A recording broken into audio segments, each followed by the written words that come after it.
Security ki phibam ki matang da kupna khananabagi damak Chief Minister Nongthombam Biren New Delhi da kauraba yai.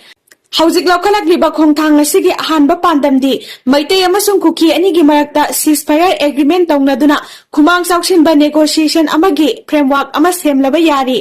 Haujik lamda masida oriba security ki phibam gi matang da kupna khananabagi damak Chief Minister Nongthombam Biren New Delhi da kauraba yai haina National की पाउसे Indian express ना report तौरकली हिरामसी की मतंग दा Indian express ना पीबा report अदुना हाय चटलिबा चयोल असिगी अहानबा सरुक नत्रगा मथंग चयोल की अंगनबा सरुकता chief minister Nongthombam Biren new Delhi दा कौदुना मणिपुर की हौजिक ओरिबा सेक्यूरिटी की फिबम की मतंग दा वारी सानरबा याय लोइनेना हिरामसीगा मरी लेनेना यूनियन गवर्नमेंट की सीनियर ऑफिशियल अमना फोंदोरकपदा वारी सानागदोरिबा असि मणिपुर दा थोकलिबा इरांग असिगी पॉलिटिकल वारोसिंदा युमफम ओइरबा याय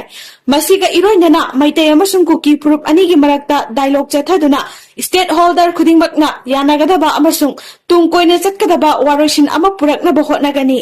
असिगुंबा खना नैनाबा असिदा मणिपुर की चीफ मिनिस्टर सु सरुक यागनी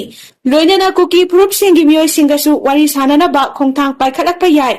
हौजिक लौखलकलिबा खोंथांग असिगी अहानबा पांदमदी मैतै अमसुंग कुकी अनिगी मरक्ता सीजफायर एग्रीमेंट तौनदुना खुमांग चाउसिनबा नेगोशिएशन अमगी फ्रेमवर्क सेमबनी हारिबा पांदम असि लाकदोरिबा था खरा असिगी मनुंगदा थबक्ता ओंथोकनबा होनरकनी हाइनसु सीनियर ऑफिशियल असिनसु इंडियन एक्सप्रेस दा फोंदोरखी हाइरी प्राइम मिनिस्टर की नुमित चामनी की एक्शन प्लान की मंगा सुबा सीरियल दा यावरिबनी इरांग असि अथुबा मतमदा लोइसिनलगनी थाजै गोविंदास कोंथौजम लमदम असि तंगदु लेतादना लेरिबा चैरक असिदा इसागी प्रॉपर्टी अमदी पॉलिटिकल माइलेज लौनबा होटनबा मानबा थवोंग कया सथरगिबा असि यामना लाइबक थीबनी हाइना वर्क्स मिनिस्टर गोविंदास कोंथौजमना फोंदोखरे वाफम असि ngasi नीति आयोग पार्टीथेक्ता लेबा बीजेपी मणिपुर प्रदेश की थंबाल संगेंदा पांगथोखिबा पाउगी मिफम अमदा फोंदोखिबनी मिनिस्टर न मखा तारदुना हाय हंदक न्यू दिल्ली दा होम मिनिस्टर अमित शाह न शेयर लौदुना पांगथोखिबा हाई लेवल मीटिंग दा चीफ मिनिस्टर इनवाइट तौरखिदबा अदु पॉलिटिशियन सिंगी मिफम नते मरम अदुना मिफम अदुदा चीफ मिनिस्टर यावखिदबा अदु मणिपुर की प्रजा मियामबु इकाइबा पीबगी वाफम नते हारिबा मिफम अदु प्राइम मिनिस्टर नरेंद्र मोदी की नुमित चामनी की एक्शन प्लान की सरुक अमा ओइबना इरांग असि अथुबदा लोइसिनलगनी हाइबगी थाजबसु लई हाइना फोंदोखि एक्शन प्लान असिदा मणिपुरना सीरियल नंबर 5 सुबदा यावरिबनी लोइनेना हौजिक मणिपुर की चीफ मिनिस्टर ना मणिपुर मियामगी दमक्ता अंगंबी थाकता कना होटनरी हाइबा वाफम सु थमखि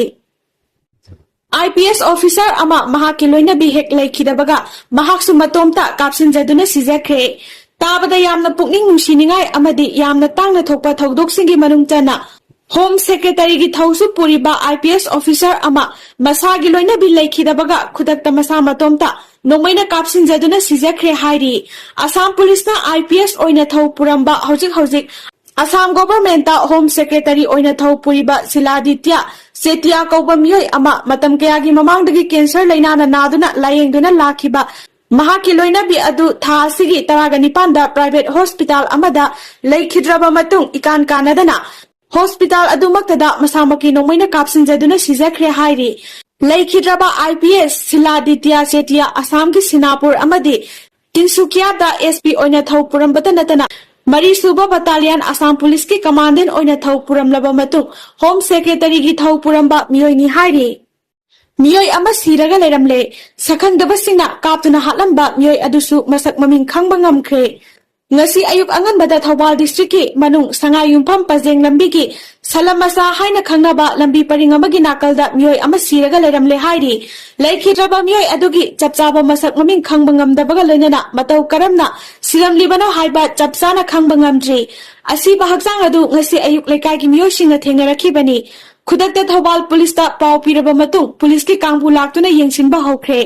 लेखिद्रबा असिबा हक्चांग अदुगी मनाक्तगी फंखिबा आधार कार्ड अमदा खांगाबोक पली बाजार ठोकसोम अरुण मैतै सही 19 हाइना इबा अमा लेरमी अदुम ओइनामक हौजिक फावबगी ओइना चपचाबा मसक ममिंग खंगबा ngamdri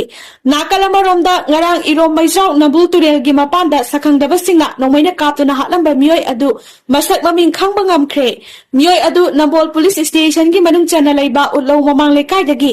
वाहेंगबम विक्रम सही 53 अपोकपा लेखिद्रबा बिरेन कवि हाइरी महाक नहा नुमिदांग वाइरम मयुमदगी थोखिबदगी थीबा खंगदना लेरखिबा मियोयनी हाइरी